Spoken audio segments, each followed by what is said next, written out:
Código de Ética da OAB. Título 1. Da Ética do Advogado. Capítulo 1. Das regras deontológicas e fundamentais. Artigo 1º. O exercício da advocacia exige conduta compatível com os preceitos deste Código, do Estatuto do Regulamento Geral, dos provimentos dos demais princípios da moral individual, social e profissional. Artigo 2º. O advogado é indispensável à administração da justiça e defensor do Estado democrático de direito, da cidadania, da moralidade pública, da justiça e da paz social, subordinado à atividade de seu ministério privado e elevada função pública que exerce. Parágrafo único. São deveres do advogado: inciso 1º, preservar a conduta, a honra, a nobreza, a dignidade da profissão, zelando pelo seu caráter de essencialidade e indispensabilidade. Inciso 2º, atuar com destemor, independência, honestidade, decoro, veracidade, lealdade, dignidade e boa-fé. Velar por sua reputação profissional e pessoal. Inciso 4º, empenhar-se permanentemente em seu aperfeiçoamento pessoal e profissional. Inciso 5º, contribuir para o aprimoramento das instituições de direito e da lei. Inciso 6º, estimular a conciliação entre os litigantes, prevenindo sempre que possível a instauração de litígios.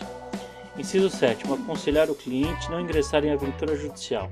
Inciso 8º, abster-se de: a linha A, utilizar de influência indevida em seu benefício ou do cliente. A linha B, patrocinar interesses ligados a atividades estranhas à advocacia que também atue. A linha C, vincular o seu nome a empreendimentos de cunho de manifestamente duvidoso. A linha D, emprestar concurso aos que entendem contra ética e moral, honestidade e dignidade pessoal e humana. A linha D, emprestar concurso aos que atentem contra a ética, a moral, a honestidade e a dignidade da pessoa humana. A linha E, entender-se diretamente com a parte adversa que tenha patrono constituído sem o assentimento deste. Inciso 9. Pugnar pela solução dos problemas da cidadania, pela efetividade dos seus direitos individuais, coletivos e difusos no âmbito da comunidade. Artigo 3º. O advogado deve ter consciência de que a direito é um meio de mitigar as desigualdades para o encontro de soluções justas, e que a lei é um instrumento para garantir a igualdade de todos. Artigo 4º. O advogado vinculado ao cliente ou constituinte mediante a relação empregatícia ou por meio de contrato de prestação permanente de serviços integrante do departamento jurídico ou órgão de assessoria jurídica pública ou privado deve zelar pela sua liberdade e independência. Parágrafo único. É legítima a recusa pelo advogado do patrocínio de pretensão concernente à lei ou ao direito que também lhe seja aplicável, contraria expressa orientação à sua manifestação anteriormente. Artigo 5º. O exercício da advocacia é incompatível com qualquer procedimento de mecanização. Artigo 6º. É defesa do advogado ao expor os fatos ao juízo, falseando deliberadamente a verdade ou esfriando-se de má fé. Artigo 7º. É vedado o oferecimento de serviços profissionais ao implica indireta ou indiretamente a inculcação ou captação de clientela. Capítulo 2º. Da relação com o cliente. Artigo 8º. O advogado deve informar o cliente de forma clara e inequívoca quanto aos eventuais riscos de sua pretensão e consequências que poderão advir da demanda. Artigo 9º. A conclusão ou desistência da causa, com ou sem extinção de mandato, obriga o advogado à devolução de bens, valores e documentos recebidos no exercício do mandato e a permanerização de prestação de contas, não excluindo outras prestações solicitadas pelo cliente a qualquer momento. Artigo 10º. Concluída a causa, arquivado o processo, presume-se cumprimento de cessão de mandato. Artigo 11º. O advogado não deve aceitar procuração de quem já tenha patrono constituído sem prévio conhecimento deste, salvo por motivo justo ou para adoção de medidas judiciais urgentes e inadiáveis. Artigo 12º. O advogado não deve deixar ao abandono ou desamparo os feitos sem motivo justo ou comprovada ciência do constituinte.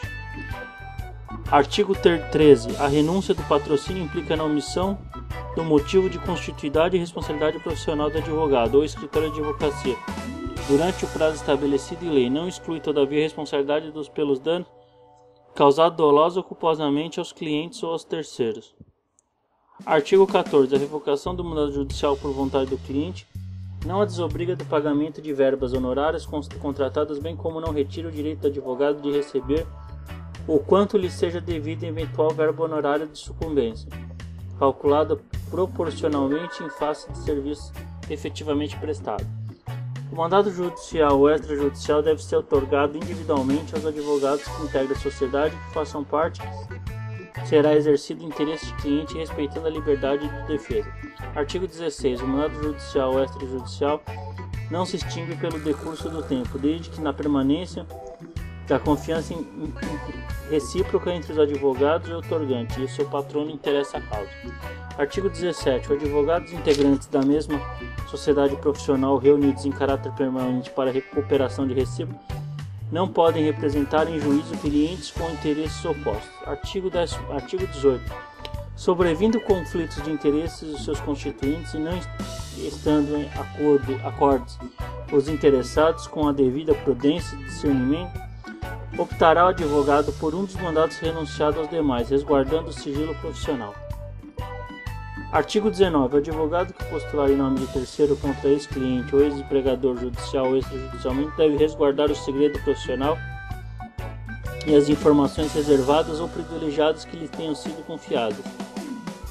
Artigo 20. O advogado deve abster-se de patrocinar causa contrária à ética, moral, à validade do ato jurídico que tenha colaborado, orientado, conhecido e consulta da mesma forma deve decidir o seu impedimento ético quando tenha sido convidado pela outra parte, se este houver revelado os segredos ou opta o seu parecer.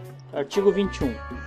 É direito e dever do advogado assumir a defesa criminal sem considerar sua própria opinião sobre a culpa do acusado.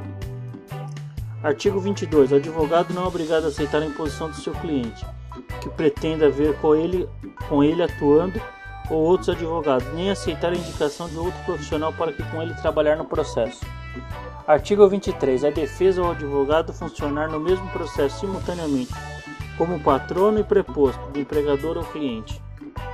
Artigo 24. O subestabelecimento do mandato com reserva de poderes é ato pessoal do advogado da causa. Parágrafo 1º. O subestabelecimento do mandato sem reserva de poderes exige o prévio e inequívoco conhecimento do cliente. Parágrafo 2º. O subestabelecimento com reserva de poderes deve ajustar antecipadamente seus honorários com o subestabelecente.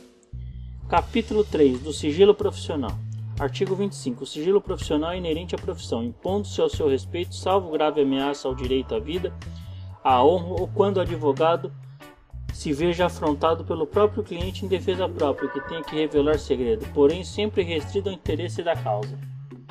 Artigo 26. O advogado deve guardar sigilo mesmo em depoimento judicial sobre que saiba a razão do seu ofício, cabendo-lhe recusar-se de depor como testemunha em processo no qual funcionou ou deva funcionar, ou sobre fato relacionado com pessoa de quem seja ou tenha sido advogado, mesmo que seja autorizado ou solicitado pelo constituinte.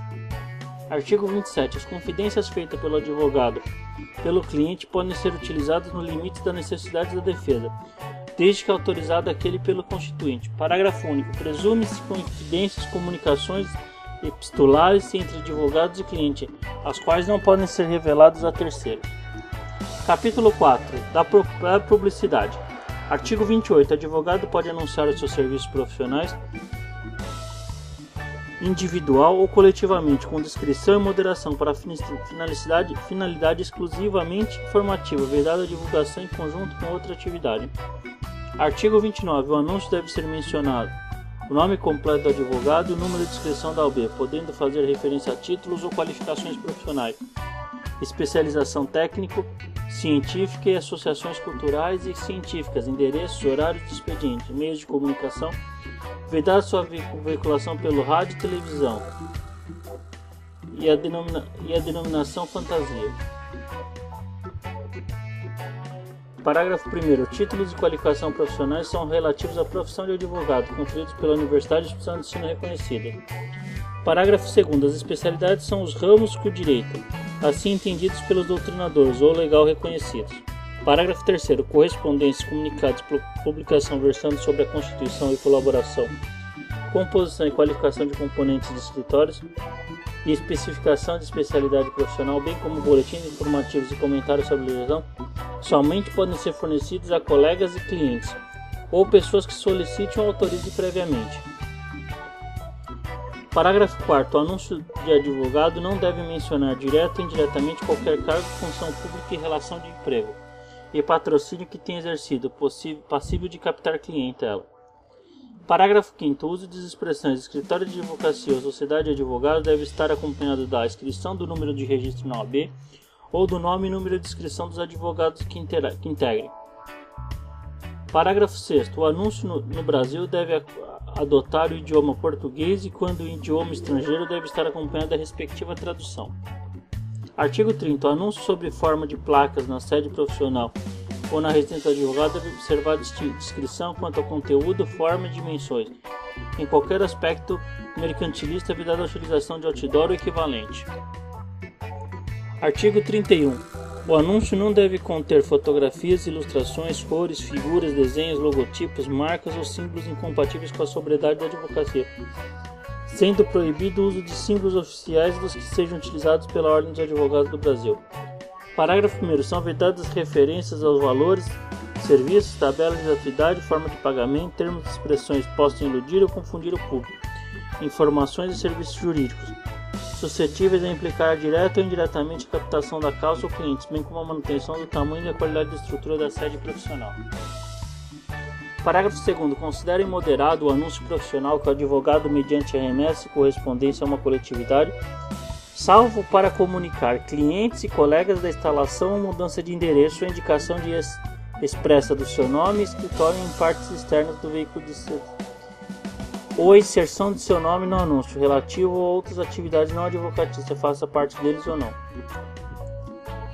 Artigo 32. O advogado que eventualmente participar de programa de televisão ou rádio ou entrevista na imprensa ou reportagem televisionada ou qualquer outro meio de manifestação profissional deve visar objetivos exclusivamente ilustrativos, educacionais e instrutivos, sem propósito de promoção pessoal ou profissional, vedado pronunciamentos sobre métodos de trabalho usados por seus colegas de profissão.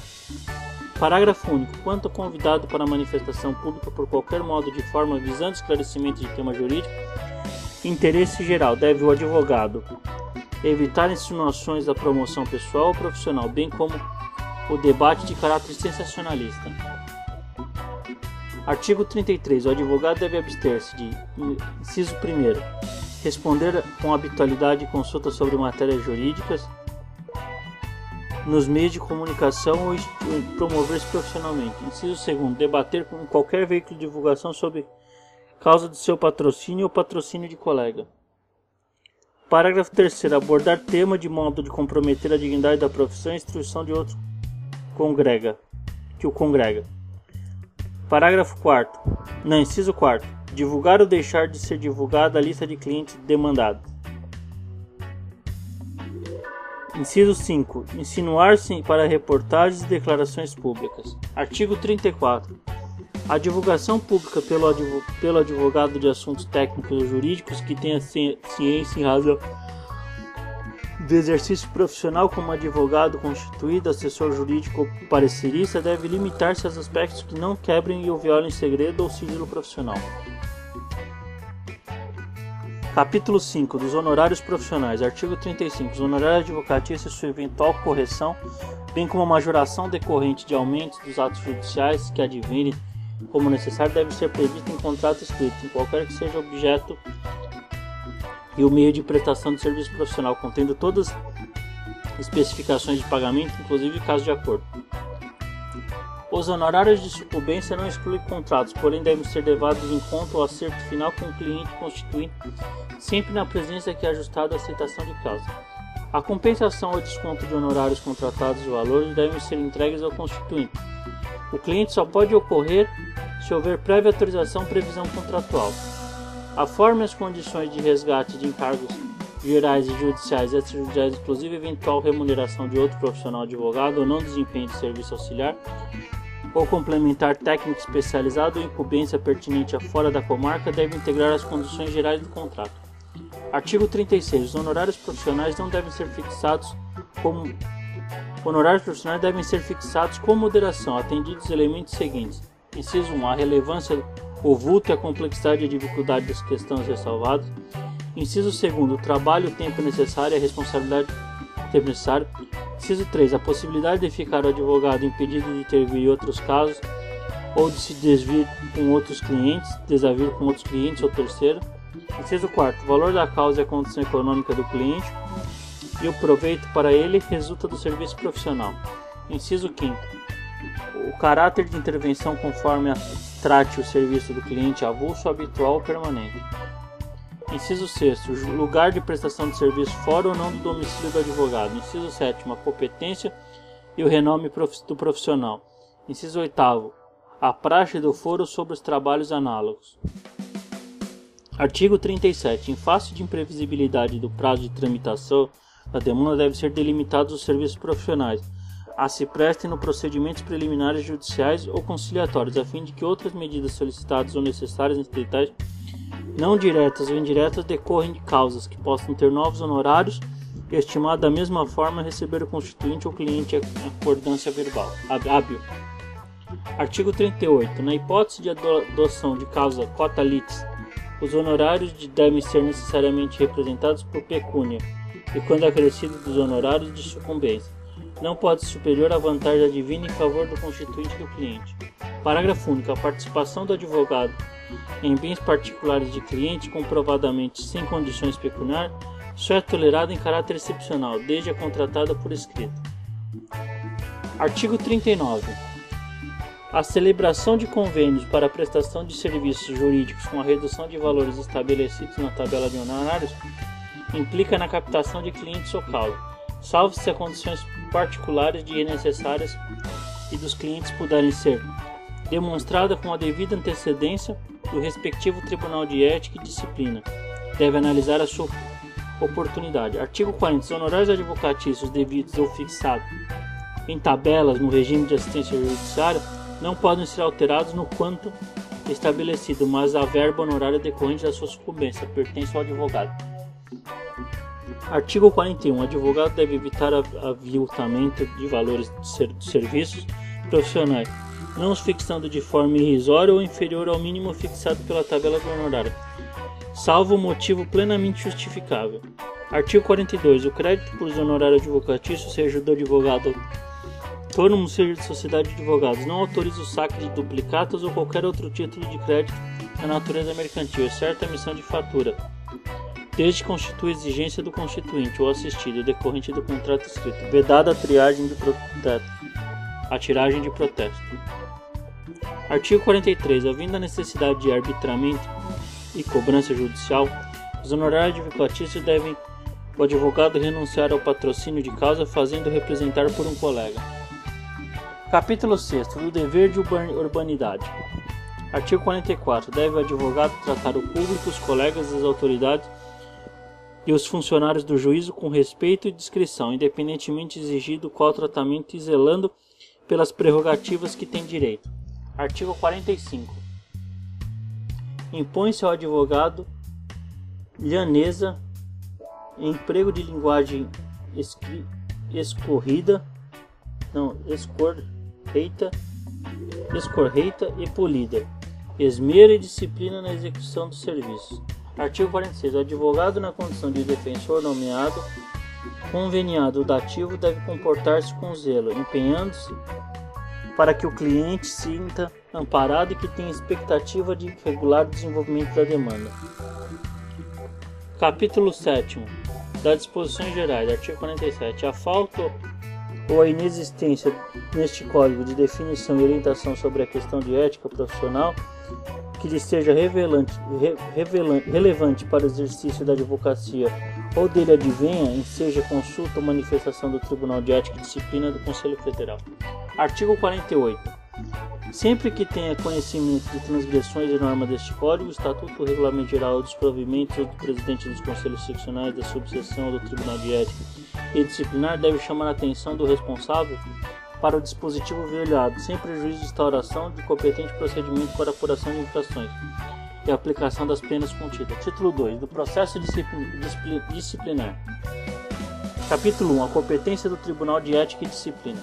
Artigo 49. O Tribunal de Ética e Disciplina compete para orientar, aconselhar sobre ética profissional, responder às consultas e teses de julgar processo disciplinar. Parágrafo único. O Tribunal reunir-se-á mensalmente, menor período, se necessário. Em todas as sessões serão plenárias.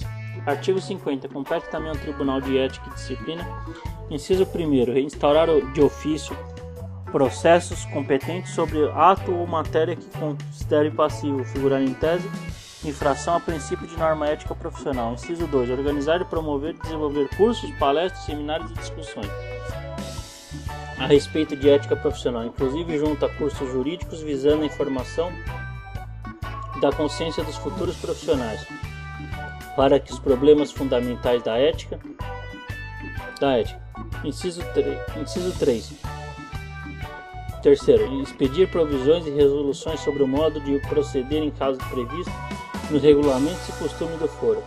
Inciso 4. Mediar e conciliar questões que envolvam: a linha A, dúvidas e pendências entre advogados. A linha B, partilha de honorários contratados com conjunto ou mediante estabelecimento que decorram de sucumbência. A linha C, controvérsias surgidas quando a dissolução da sociedade de advogados.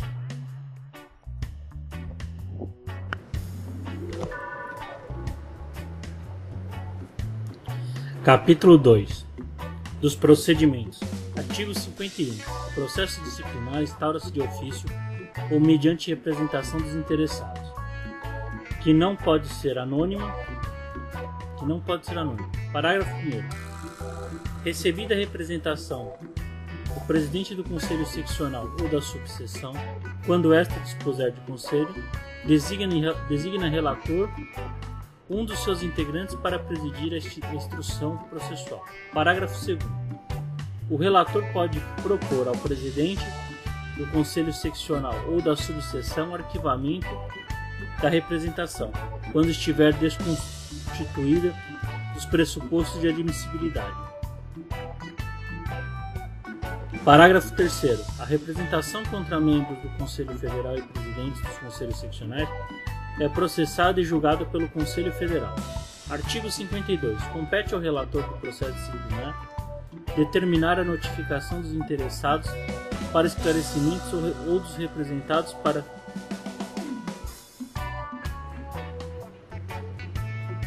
Artigo 52. Compete ao relator do processo disciplinar determinar a notificação aos interessados para esclarecimento ou representação de defesa prévia em qualquer caso no prazo de 15 dias. Parágrafo 1º. Se o representado não for encontrado ou for rebelde, o presidente do conselho ou da subseção deve designar-lhe defensor dativo. Parágrafo 2º. Oferecida a defesa prévia, que deve estar acompanhada de todos os documentos de rol de testemunha, até o máximo de 5, é proferido o despacho ao saneador e ressalvadas as hipóteses do parágrafo 2º do artigo 73 do Estatuto.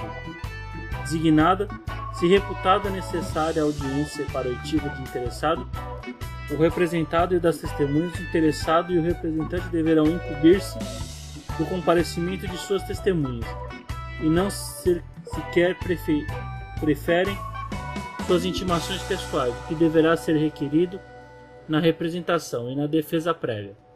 As intimações pessoais não serão renovadas em caso de não comparecimento, facultada a substituição de testemunha se presente substituta na audiência.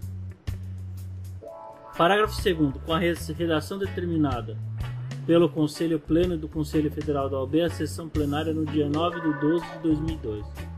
Parágrafo 3º. O relator pode determinar a realização de diligências que julgar convenientes. Parágrafo 4º. Concluída a instrução, será aberto o prazo sucessivo de 15 dias para a apresentação de razões finais pelo interessado e pelo representado, após a juntada da última intimação. Parágrafo 5º. Extinto o prazo e as razões finais, o relator profere parecer preliminar a ser submetido ao tribunal.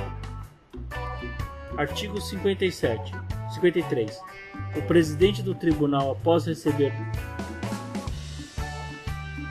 o recebimento do processo devidamente instruído, designa relator para proferir o voto. Parágrafo 1º. O processo inserido automaticamente na pauta da primeira sessão de julgamento após o prazo de 20 dias de seu recebimento pelo tribunal, salvo se o relator determinar diligências. Parágrafo 2º. O representado é intimado pela Secretaria do Tribunal para defesa oral na sessão com 15 dias de antecedência. Parágrafo 3º. A defesa oral é produzida na sessão de julgamento perante o tribunal após o voto do relator com prazo de 15 minutos pelo representado ou por seu advogado.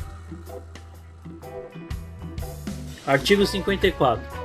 Ocorre a hipótese do artigo 70, parágrafo 3º do Estatuto na sessão especial, designada pelo presidente do tribunal, são facultados aos representados ou ao seu defensor a representação de defesa e a produção de prova e a sustentação oral, restritas, entretanto, à questão do cabimento ou não da suspensão preventiva.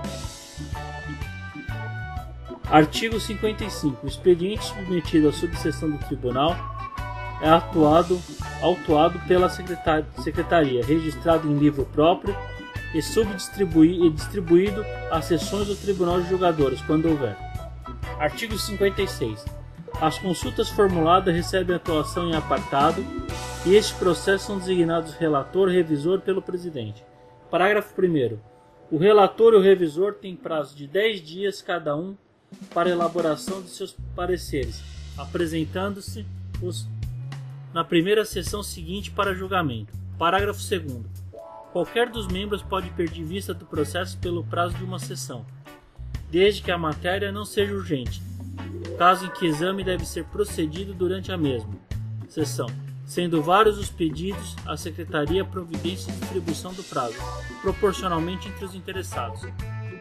Parágrafo 3º. Durante o julgamento, para dirimir dúvidas, o relator e o revisor, nessa ordem, têm preferência na manifestação. Parágrafo 4º.